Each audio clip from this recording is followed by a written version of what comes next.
하나님 말씀은 디모데전서 6장 1절에서 2절 말씀입니다. 디모데전서 6장 1절에서 2절.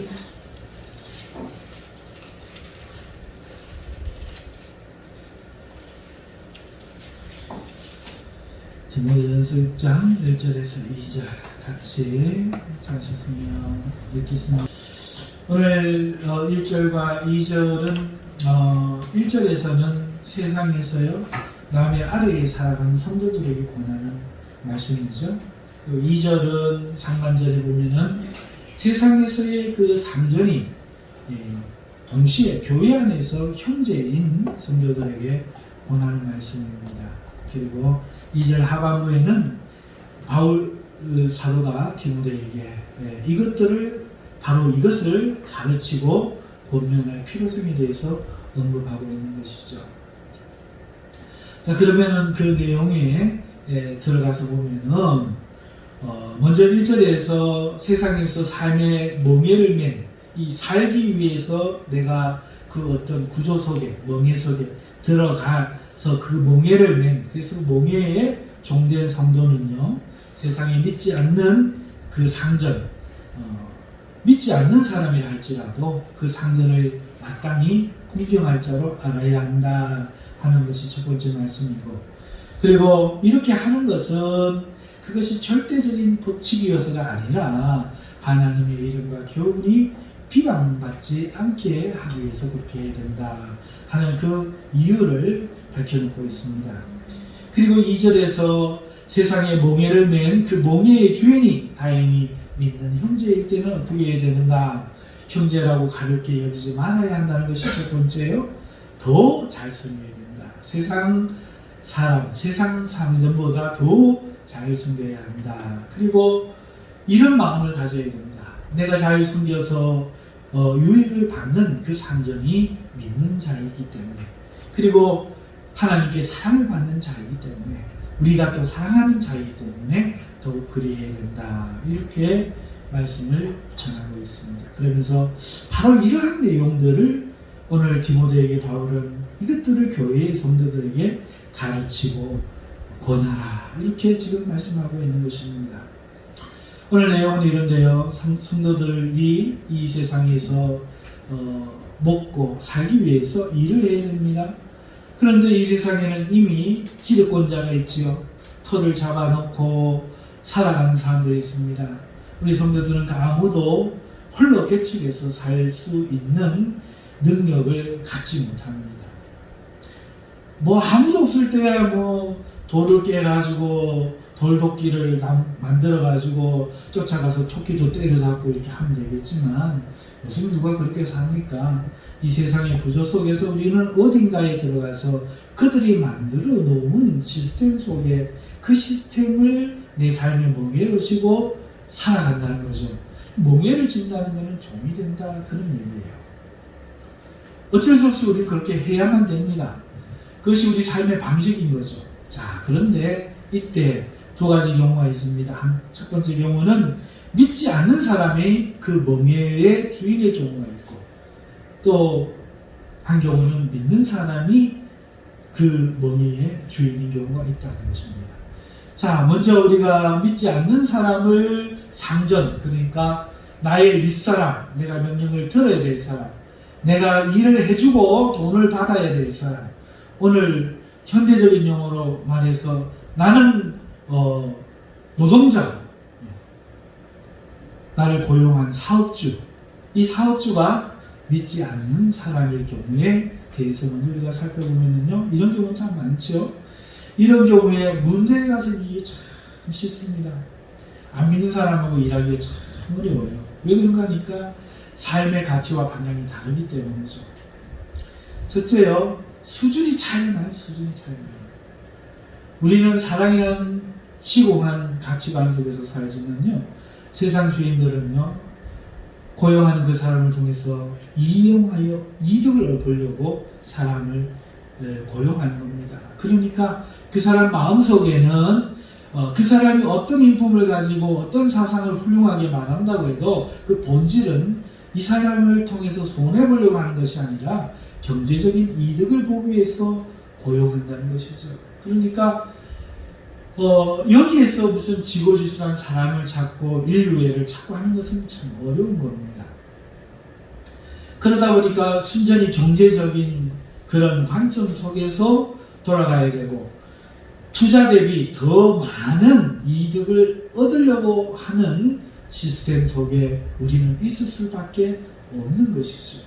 그러면 거기에서 무슨 인간애를 바란다든지 하기가 참 어려운 겁니다.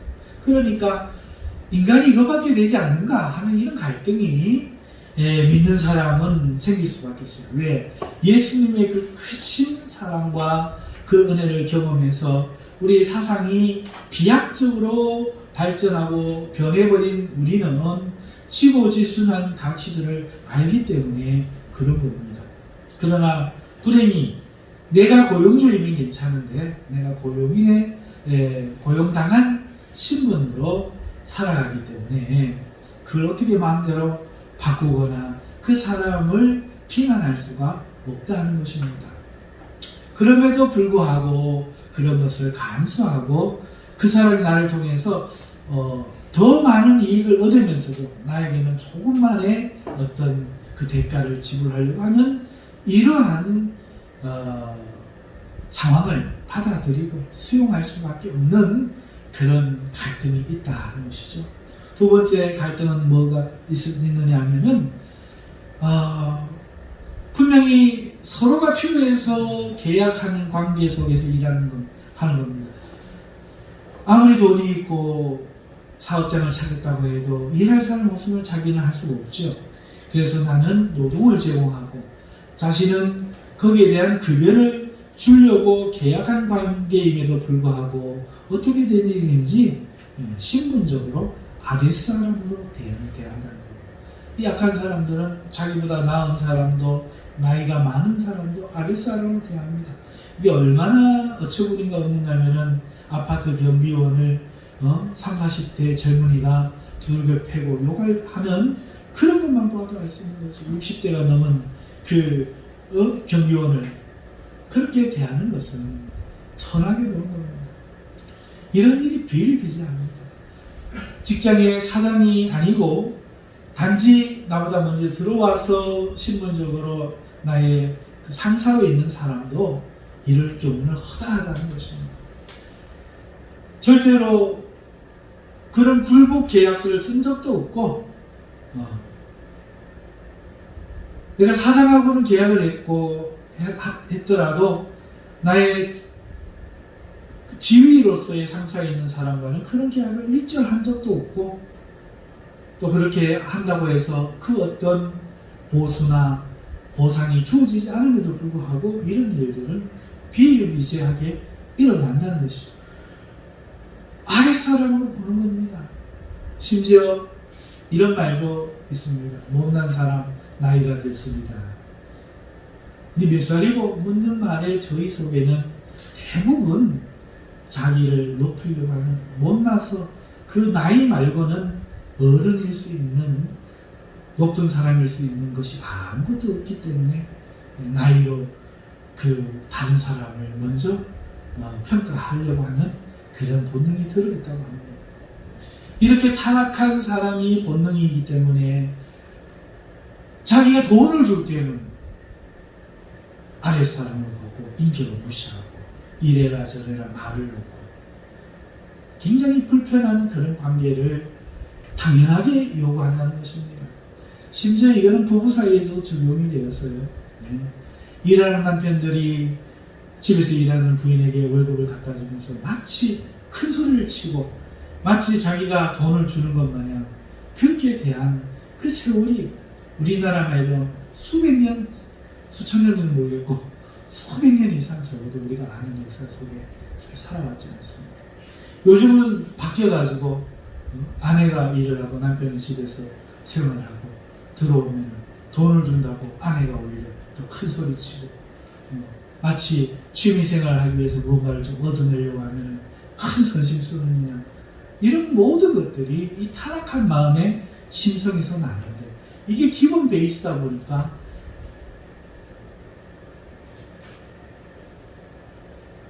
계약을 하고 일을 하는 그런 관계 속에서도 당연스럽게 이래라 저래라 말을 놓고 이래라 저래라 부당한 것을 시키고 화를 내고 자신 앞에 머리를 조아리게 하는 이런 일들을 볼 때에 우리 믿는 사람은 의분이 산다는 거죠. 의분이 산다는 거죠. 난다는 거죠. 왜 사람을 그렇게 무시하느냐 이런 생각이 충분히 들 수 있다는 겁니다. 세 번째, 어떤 갈등이 생기느냐, 이름을 위해 살아가는 사람이라 이 사람들은 남에게만 들키지 않으면 된다는 심리가 있어서 불법과 속임을 행하는 겁니다. 타인에게도 들키지만 않으면, 거래처에게도 들키지만 않으면 불법과 속임을 행하고 자신이 거느리고 있는 사람들에게도 그래 한다는 거예요. 월급을 주면은 어떻게 성경에 보면은 싹쓸 미리 줘야 돼. 오늘 올라 그러면 미리 줘. 한 데나리온 미리 줘야 돼요. 그런데 그걸 하루 지나서 주는 거죠. 일을 다 하고 주는 거죠. 왜? 도망갈까? 핑계죠. 한 달 뒤에 주는 거죠. 앞에 29일의 이자는 절대로 안 쳐줍니다. 이런 일들이 비일비재하다는 거죠. 그것뿐만 아닙니까? 자신의 불법과 속임을 아래 사람에게 행하라고 당연하게 요구한다는 장부를 잘못 적고 그렇게 하라고 강요하고 그러는 것이죠. 자, 이런 것만 해도 이 세 가지만 해도 더 많은 이야기를 하지 않아도 이게 믿는 사람에게는 얼마나 그 마음에 힘들고 어려운 일인지 몰라요. 존경할 만한 사람, 그리고 훌륭한 사람, 이런 사람을 위해 두는 것은 괜찮은데 속물, 그리고 그 돈으로 벼슬 하려고 하고 심지어 거짓을 시키는 이런 사람들에 대한 주인을 삶에 둔 성도의 가슴은요, 직장에 나가는 게 정말 힘들 수가 있습니다. 그래서 믿는 성도는요, 그런 것을 보면 실망하고 분노하고 그렇게 됐죠. 그리고 지금 동료들하고 만나면은 그런 잘못을 지적하는 거죠. 이래서야 되겠느냐. 그런데 그런 결과 오늘 대한민국에서 기독교인들을 고용하기를 꺼려하게 됩니다. 왜 그렇습니까? 그런 태도가 보이는 것이죠. 기독교인이 좀 어리숙하고 시키면 시키는 대로 하는 세상에 믿지 않는 사람들과 달리 뭐가 그렇게 똑똑한지 언행 가운데 다 그 마음이 드러나고 표정 가운데 태도 가운데 그 모습이 다 드러나고 심지어 없는 데서 일을 하는 거죠. 또 심지어는 이런 경우도 있습니다. 안 믿는 사람은 놀아요. 주인이 없을 때 놀아요. 주인이 오면 막 갑자기 일어나서 쓸고 일을 하고 막 합니다. 믿는 사람은 자신의 마음에 의해 도취되고 그럴 경우에 안 한다는 거죠. 없을 때는 열심히 하고요. 세상 주인이 그거 아니하고요. 그러니까 이런 모든 경우가 다 합쳐져서 믿는 사람들에 대한 불신이 세상 주인에게 있고 믿는 사람들을 피난하는 일들이 비일비재하게 일어나는 것이죠. 자, 2000년 전에 바울은 이러한 문제를 직시했습니다. 그리고는 디모데에게 이렇게 말하고 있습니다. 그렇게 하면 안 된다. 상전을 공경하라고 가르치라고 이렇게 지금 명령하고 있는 겁니다. 근데 이 바울의 명령은 하나님의 명령이래요. 여러분, 이 어떻게 생각하면 이게 당연한 것 같지만 성경은 그걸 당연하게 지지해 주지 않는다는 사실을 우리가 알아야 됩니다. 공경하라고 이야기하고 있다는 거예요. 성도는요, 세상을 심판하는 자들, 세상을 비판하는 자들, 판단하는 자들인 것 같은데 그렇지 않다는 거예요. 세상을 판단하는 자들이 아니라는 거죠. 오히려 그들을 인정하고 예수님이 그랬듯이, 바울이 그랬듯이 공경하는 자들이고 인정하는 자들이고 위에 있는 권세들에게 굴복하는 자들이라는 거죠. 놀랍지만 이것이 사실입니다. 기독교인이 그런 세상의 비리를 이야기하면서 상사의 비리를 이야기하면서 옳은 소리만 한다고 난 틀린 소리는 안 한다고 하는 것은 성경적으로 맞지 않다는 거예요. 오히려 공경하라. 옳고 그름을 따지라는 말은 단 한마디도 없습니다. 거두절미하고 상전들을 범사의 모든 일에 마땅히 공경할 자로 알지니 이렇게 말씀하고 있다는 거죠. 이것은 마치 예수님을 보여주는 듯합니다. 예수님은 하나님께 순종을 보여주는 분이셨죠. 뿐만 아닙니다. 그는 심지어 자신의 어머니, 아버지까지도 공경하고 순종하셨습니다. 그런데 그 어머니, 아버지는 자기가 만든 사람이죠. 자신의 피조물이에요. 얼마나 부족해 보이고 얼마나 그 지혜가 그의 눈엔 어리석어 보였겠습니까만 예수님은 그러지 않으셨다는 거죠. 그리고 그의 사역의 삶 가운데서도 그러한 공경의 태도는 항상 보였다 하는 것입니다. 예수님은 하나님께 항상 예만 하시고 아니오하지 않으셨고 하나님께 예하는 심정으로 하나님이 부모를 공경하라 하셨기 때문에 부모를 공경하신 그런 순종의 사람이었던 것입니다.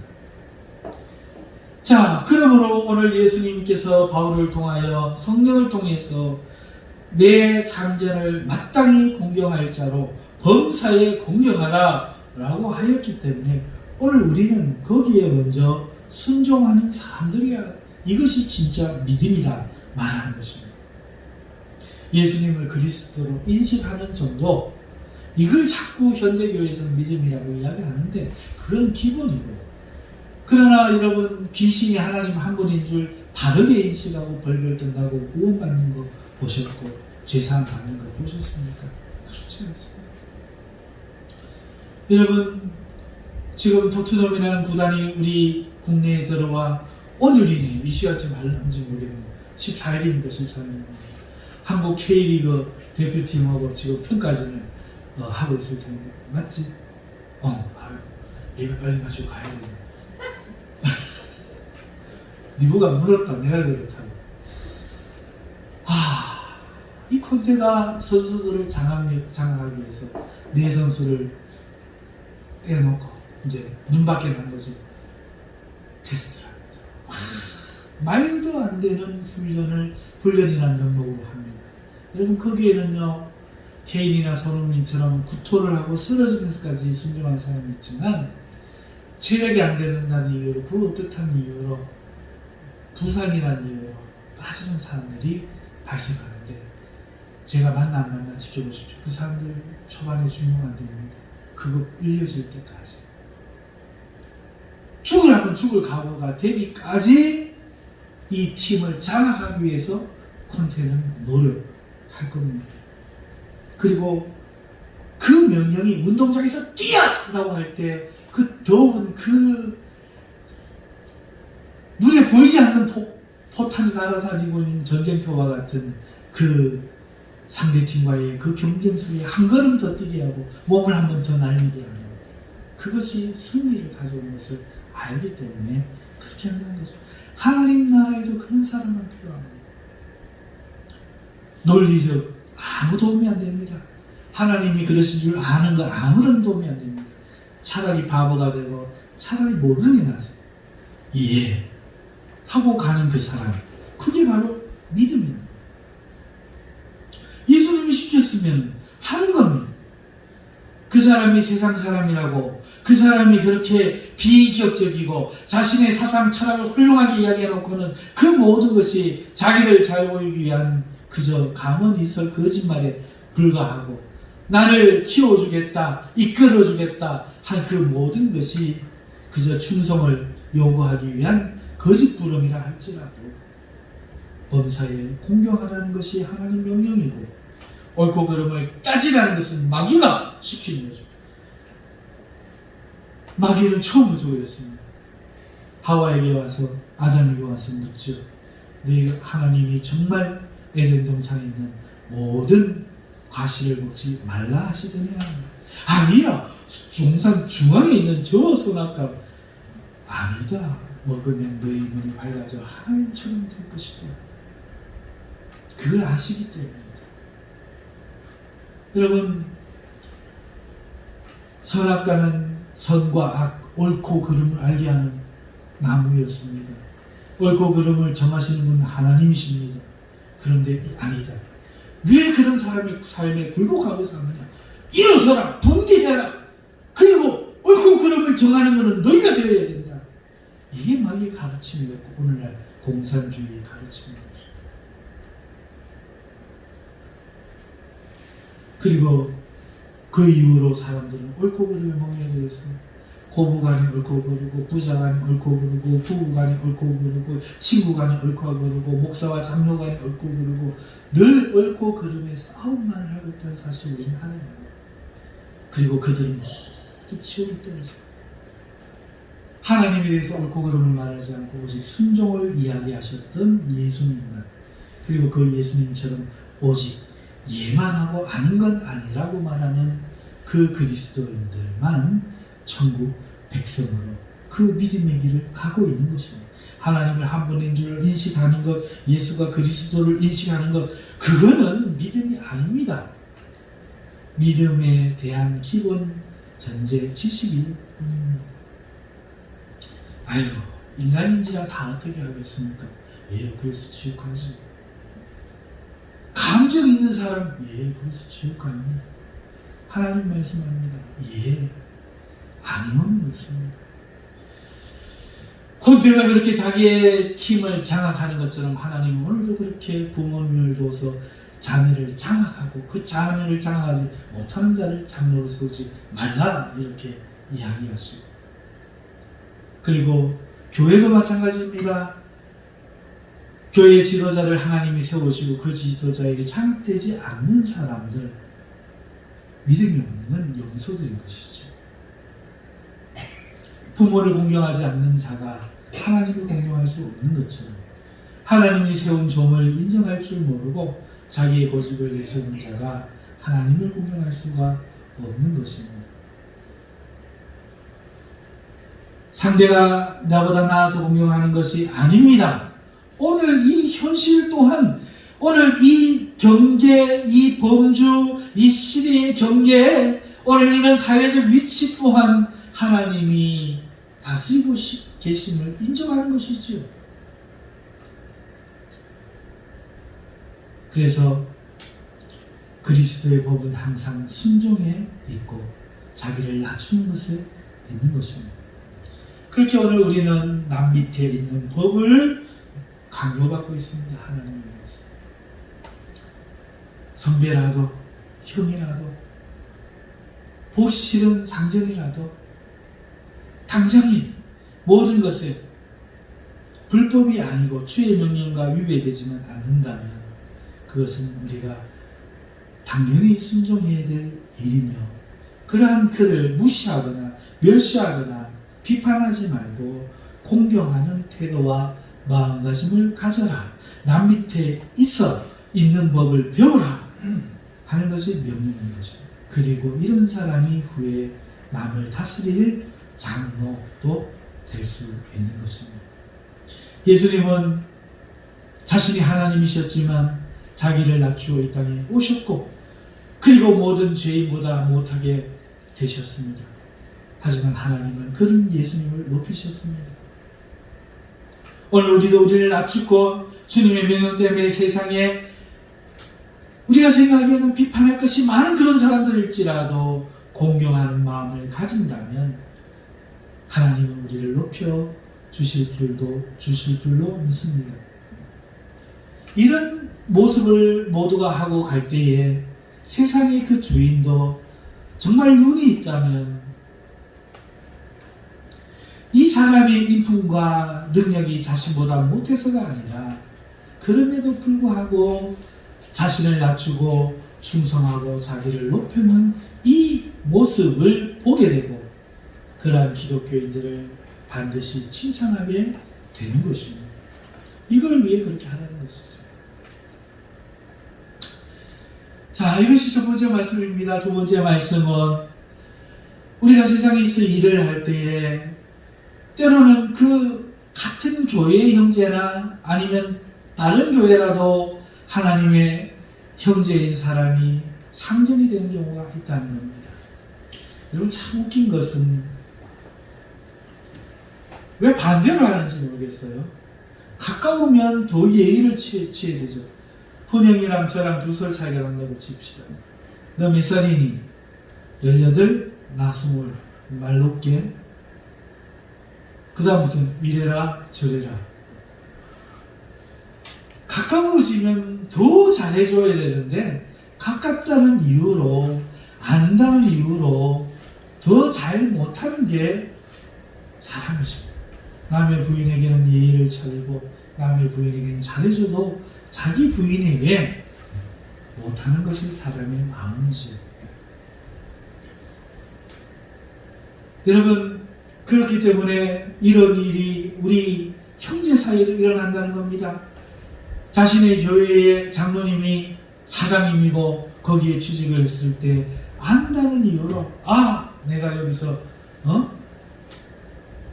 대접을 받고 뭘 해도 인정받을 수 있겠구나, 이런 좋은 쪽으로만 생각하고 아주 쉬운 사람으로 생각해서 충성되지 못할 경우가 많다는 겁니다.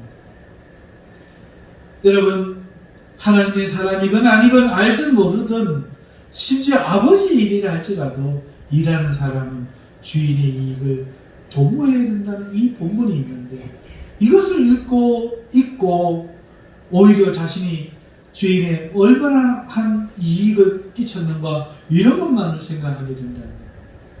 그리고 자신에게 어떻게 대우하는가, 거기에 대한 부당함을 말하기 쉽다는 것이죠. 조금이라고 더 많이 받기를 원하는 그런 마음을 가진다는 겁니다. 반대로 주인은 정반대의 생각을 하죠. 네가 믿으니까 남들보다 더 많이 충성해주고 자기 일처럼 해줄 것이다 생각했는데, 믿는 교회의 형제가 그런 일을 자기의 뜻과는 다르게 주인의 잘못된 것을 믿는 사람으로 비판하고 존경하지 않고 더 열심히 하지 않고 그런 모습을 보면 상심하고 상처받고 불화하여 결국은 파국으로 치닫게 되는 경우가 많이 있는 것입니다. 그래서 한 교회 다니는 사람들과는 같은 직장에 있지를 않는 것이죠.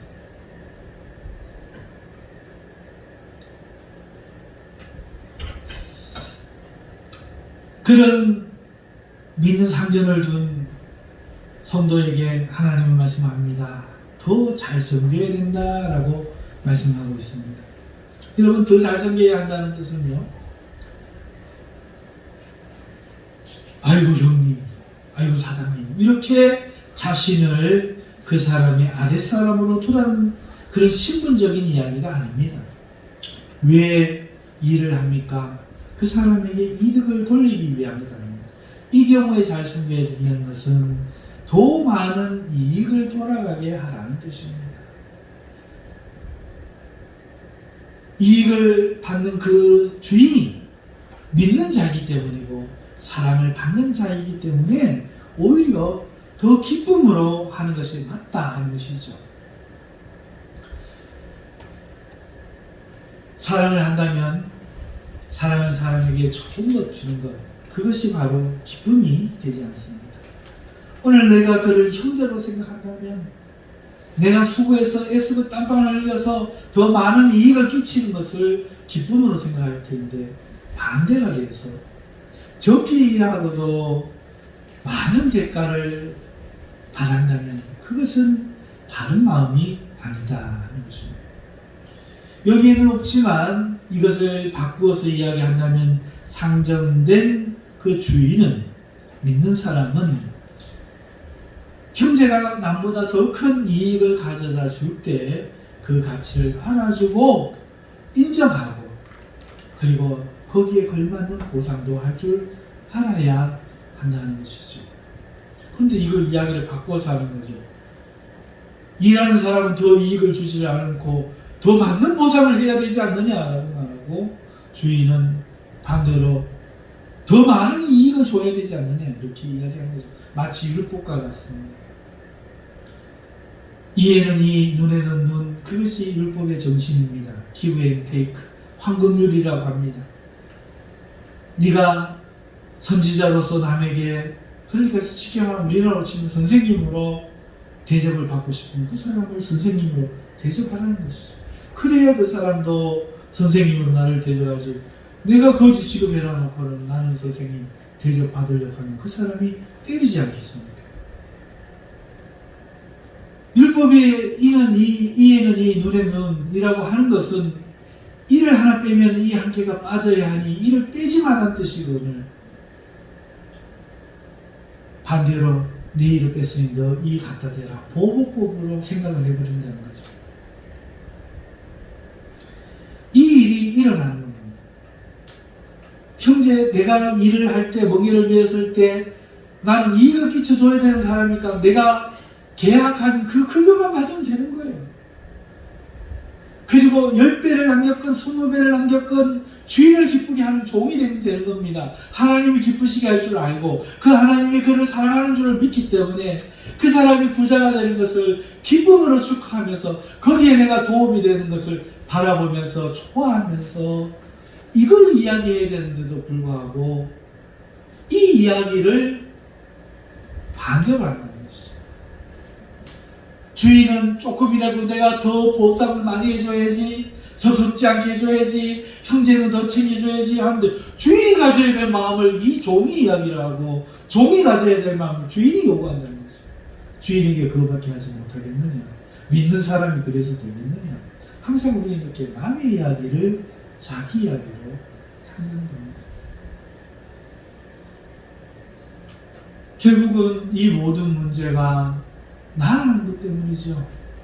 내가 살아서 내 입장에서 서 있기 때문에 그런 겁니다. 예수님이 내게 사신 존재가 되고 나는 죽은 것이고 내가 육체 가운데 사는 것은 사실은 살아있는 게 아니고 예수님이 내 안에 사신 것이고 내가 육체 가운데 행하는 것은 그렇기 때문에 나를 위해서 하는 게 아무것도 없고 물을 마셔도 뭘 해도 오직 나를 사랑하사 나를 위하여 자기 몸을 버리신 하나님의 아들을 믿는 믿음에서 순종하는 마음으로 그분의 나라와 그의 의를 위하여 그의 말씀에 순종하여 살아가기 위하여 살든지 죽든지 무엇을 먹든지 마시든지 이 주인을 공경하는 것도 이 믿는 상전을 공경하는 것도 내가 주님을 위해 한다 이 마음이어야 되는데 그래야 이것이 되는데 오늘 우리가 날 것처럼 생생하게 퍼득퍼득 살아있으니 주님은 온데간데 없고 퍼득이는 우리 모습만 있는 겁니다. 온통 교회마다 이 퍼득이는 생선들로 비린내가 진동을 합니다. 이것이 오늘 우리의 모습이죠.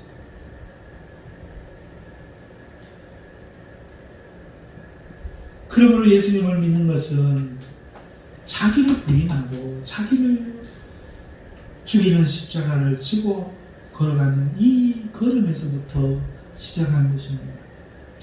그러면 오늘 말씀도 결국은 그 말씀으로 돌아가는 거예요. 이 말씀을 직장에 표현할 때, 이 말씀을 가정에 표현할 때, 이 말씀을 교회에 표현할 때 이렇게 나타나는 것이 본질은 뭐냐? 하나님이신 예수님이 자기를 부인하고 십자가를 지신 그 길, 막인을 하지 않고 스스로 하나님이 될 테다 올라갔던 그 길, 하나님이 된다고 그럼 우리도 될 테다 타락에 떨어졌던 아담의 그 길, 자기를 높이려고 하는 그 길, 그 길은 망하는 길이요. 그 길은 마귀의 길이요. 그 길의 끝에는 싸움과 시기와 질투와 살해와 죽임과 썩음과 부패와 분노와 온갖 더러운 것들이 거기에 있는 것입니다. 그러므로 기독교는 믿음이 아니고 이해가 아니고 이러한 순종만이 걷는 그 걸음만이 바로 기독교의 본질이기 때문에 이것이 나타난 모습이 믿는 상전을 두었을 때 믿지 않는 상전을 두었을 때의 이렇게 구체적인 모습이다 하는 것입니다. 이제 말씀을 정리하겠습니다. 바울은 이것을 가르치고 권한하고 말합니다. 여러분, 교회가 가르쳐야 할 것을 무엇이라고 생각하십니까? 과연 복음만 가르쳐야 합니까? 세상의 직업에서의 상황 한계도 오늘 이렇게 사도 바울은 가르치라고 말씀하고 있습니다.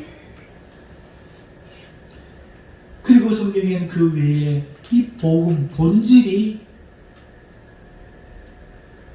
똑같은 햇빛과 똑같은 물과 똑같은 토양에서 하나는 독초가 되어 자라고 하나는 산삼이 되어서 자라는 것처럼 여러 가지 형태와 여러 가지 모양으로 나타나는데 오늘 본질은 같지만 오늘 우리 삶에 다양하게 나타나는 모든 것들에 대하여 교회는 가르쳐야 합니다. 마땅히 가져야 할 생각을 가르쳐야 되고 올바른 가치관을 가르쳐야 되고 삶의 목적을 가르쳐야 합니다. 언행도 가르쳐야 합니다. 삶에 대한 이해를 가르치고 그 이해에 따른 가정생활을 어떻게 해야 될지, 직장생활을 어떻게 해야 될지, 교회생활을 어떻게 해야 될지, 재물 사용을 어떻게 해야 하는 것이 맞는지, 자기 관리는 어떻게 해야 되는지 가르쳐야 하는 것이죠. 이러한 것들을 가르치고 권하는 것이 하나님의 일을 대신하는 것임을 알고 교회는 가르쳐야 됩니다. 그래서 교회, 가르치는 모임인 것입니다. 사랑하는 성도 여러분, 그리고 믿음은 그 가르침에 순종하는 것이죠. 그러므로 장로, 권사, 목사는 지휘가 아닙니다. 바로 가르치는 자들입니다. 본을 보여주는 자들입니다. 최고의 가르침은 말이 아니라 본이기 때문에 그렇습니다. 오늘 교회 형제이나 직장에서 상하 관계일 때라는 제목으로 제가 말씀을 전했습니다. 제목은 이렇게 정했지만 그러나 분명한 것은 오늘 우리는 예수님의 또 다른 모습들이어야 합니다. 교회에 다스리는 분들을 예수님처럼 대하고 내 직장에 믿는 사람을 예수님처럼 대하고 내 직장에 믿지 않는 고용주를 예수님의 명령을 기억하여 공경할 때에 오늘 우리에게 보여지는 것은 우리가 아니라 바로 예수 그리스도의 아름다운 모습이요 밝은 빛이요 예수님의 아름다운 향기가 나타날 줄로 믿습니다. 이 말씀을 기억하면서 오늘 나를 죽이고 예수님을 위한 삶을 살아가기를 작정하시는 오늘 이 시간 되시기를 주님의 이름으로 축원합니다. 기도하겠습니다.